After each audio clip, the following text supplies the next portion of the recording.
결론부터 말씀드리면 스페인 매체의 망상이라고 생각이 되어지는데요. 일단은 이강인 선수가 파리 생제르맹에서 확고한 주전이 아닌 것은 맞습니다. 현재 경쟁을 제대로 1시간조차 부여받지 못한 상황이기 때문에 이강인 스스로 구단 자체에서도 이강인을 보내줄 리 만무합니다. 특히 파리 생제르맹은 미드필더 스쿼드가 약하고 미드필더와 공격수 역할 모두 소화할 수 있는 이강인을 쉽게 보내줄 리 없습니다. 이강인의 파급력과 마케팅 능력도 대박인데다 이번에 폼이 올라온 실력조차 파리 생제르맹 선수들과 비벼볼 만한 것이 전문가들 의견입니다.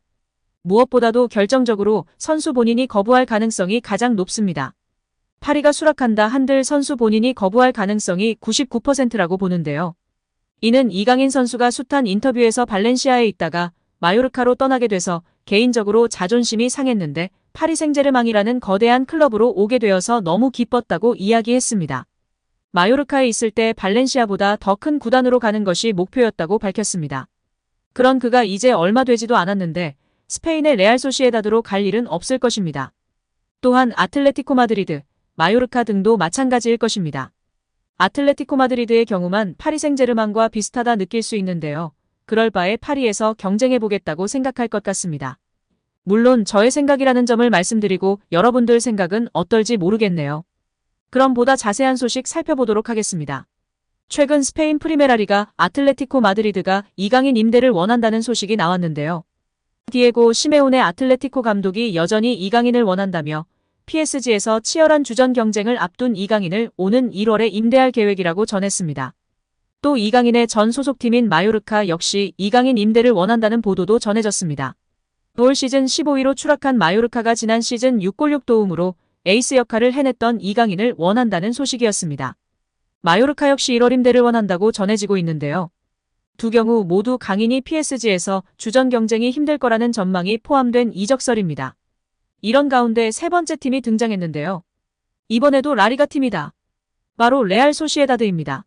레알 소시에다드에는 이강인의 동갑내기 절친, 일본 대표팀 출신 쿠보 다케우사가 있습니다. 그는 레알 소시에다드에서 에이스 역할을 해내고 있는데요. 지난 시즌 9골 5도움으로 팀을 4위로 이끌었습니다. 올 시즌에도 기세가 이어지고 있는데요. 5골 1도움을 올리고 있습니다. 쿠보는 레알 마드리드의 주드 벨링엄의 8골에 이어 라리가 득점 공동 2위에 등극했습니다. 레알 소시에다드는 6위에 위치했습니다. 쿠보가 맹활약을 펼치자 쿠보 이적설이 꾸준히 제기되고 있습니다. 최근에는 잉글랜드 프리미어리그 맨체스터 유나이티드가 쿠보를 원한다는 소식이 전해졌습니다. 레알 소시에다드는 주가가 높아진 쿠보를 붙잡을 수 없는 상황을 고려하고 있는데요. 그 1순위가 바로 이강인이라는 것입니다. 쿠보가 레알 소시에다드를 떠난다면 이 공백을 메울 수 있는 적임자로 이강인을 주시하고 있다는 것입니다. 스페인의 엘고 디지털은 쿠보가 떠난다면 이강인이 레알 소시에다드의 표적이 된다고 보도했습니다. 이 매체는 이강인이 PSG로 이적한 지 몇 달도 되지 않은 시점에서 레알 소시에다드에 관심을 받고 있다. 쿠보가 맹활약을 펼치자 세계 최고 클럽들이 쿠보 영입을 노리고 있다. 이런 상황을 고려해 레알 소시에다드 경영진은 이강인을 눈독들이고 있다고 설명했는데요.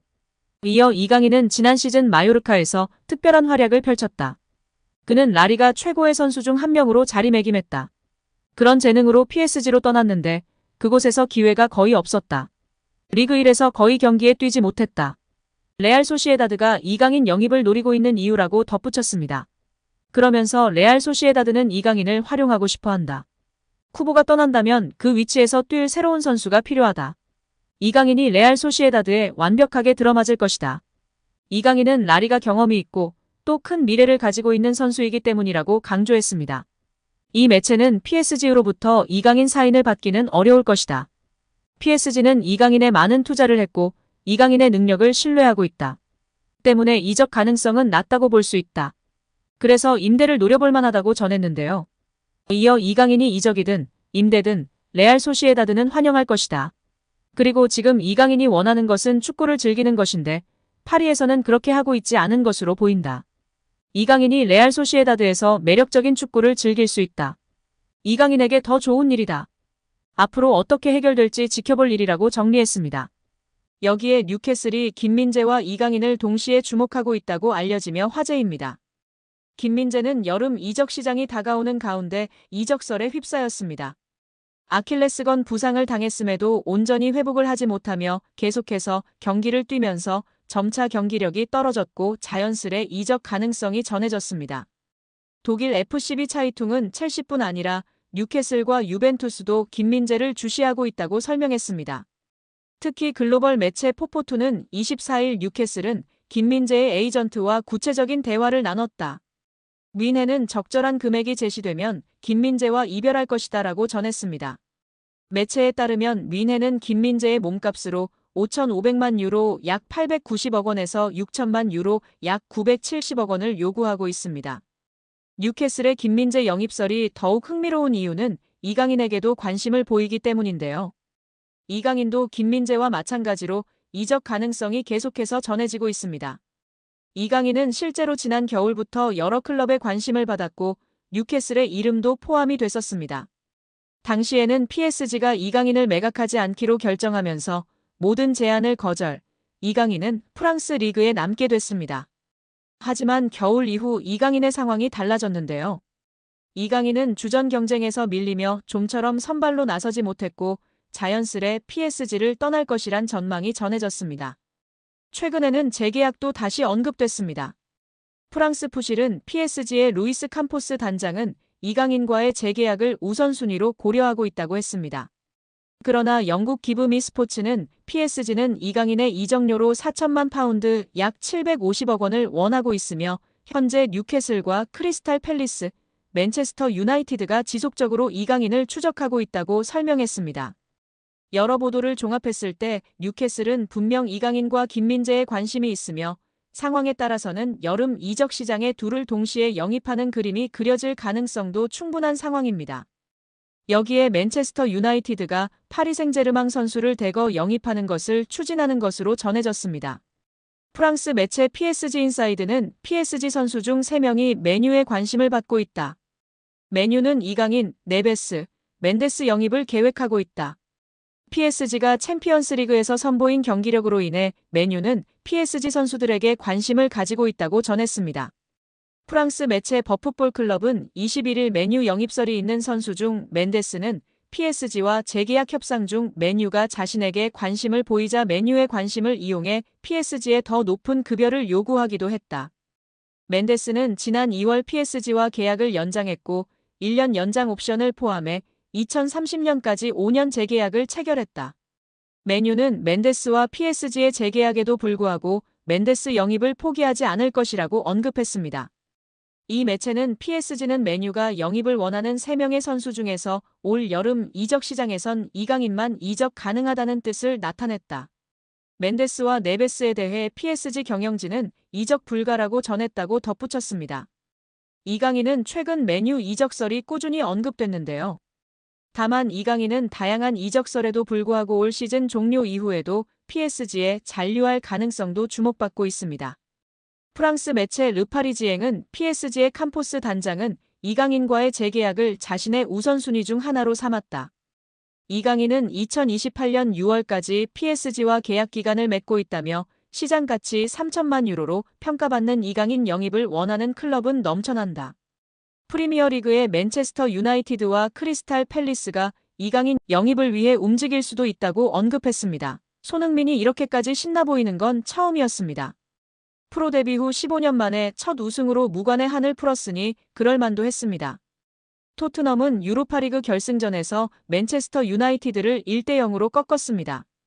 전반 42분 파페사르가 왼쪽에서 올린 크로스를 문전 쇄도한 브레넌 존슨이 발로 건드렸고 맨유 수비수 루크 쇼 몸에 맞고 굴절되면서 골로 연결했습니다. 예상과 달리 선발 명단에서 제외된 손흥민은 후반 22분 주장 완장을 건네받고 왼쪽 윙포워드로 교체 투입됐습니다. 손흥민은 드리블 돌파와 프리킥으로 역습을 이끌었고 수비에도 적극 가담했습니다. 종료 휘슬이 울리자 손흥민은 팀 동료 제임스 매디슨과 부둥켜 안고 흐느꼈습니다. 손흥민의 서사를 아는 사람이라면 감동할 수밖에 없는 장면이었습니다. 손흥민은 레버쿠젠을 거쳐 23살이던 2015년 토트넘으로 이적해 프리미어리그 득점왕과 푸슈카시상 등을 숱한 개인상을 수상했습니다. 10년간 자신이 사랑하는 토트넘에서 450경기 이상을 뛰며 청춘을 바쳤지만 우승과는 인연은 없었습니다. 2016년도 시즌 EPL, 2018년도 시즌 유럽 챔피언스리그, 2020년도 시즌 리그컵 모두 준우승에 그쳐 아쉬움의 눈물을 쏟았었습니다. 토트넘 팬인 영화 스파이더맨 주인공 톰 홀랜드는 지난 2023년 토트넘은 우승한 적이 없어 응원하기 정말 어렵다. 손흥민과 해리 케인은 레알 마드리드로 가라고 말하고 싶다고 추천할 정도였습니다. 지난 시즌 바이에른 뮌헨으로 떠난 케인은 올 시즌 분데스리가 우승을 차지해 무관에서 벗어났습니다. 6년 전 리버풀과의 유럽 챔피언스리그 결승전에 나선 토트넘 선발 11명 중 지금까지 남은 유일한 선수는 손흥민 뿐입니다. 못 떠난 게 아니라 안 떠난 손흥민은 마지막 우승이 2008년 리그컵이었던 토트넘에 17년 만에 우승컵을 안기며 극적인 드라마를 완성했습니다. 허리춤에 태극기를 두른 잉글랜드 프로축구 토트넘 호스퍼 손흥민이 이제 당신은 레전드인가요? 란 TNT 스포츠 진행자의 질문에 격양된 목소리로 답했습니다. 네. 레전드라고 하죠. 안 될 게 뭐가 있겠어요. 오늘만큼은요. 한국 축구에서 차범근, 박지성을 1, 2등, 자신을 3등으로 꼽으며 한껏 낮추던 평소 모습과 달랐습니다. 손흥민은 토트넘에서 17년간 누구도 우승을 해내지 못했다. 난 세상에서 가장 행복한 사람이라고도 했습니다. 손흥민은 트로피를 들어올리는데 누가 밀어서 박았다며 이마에 난 상처를 보여주면서도 웃었습니다.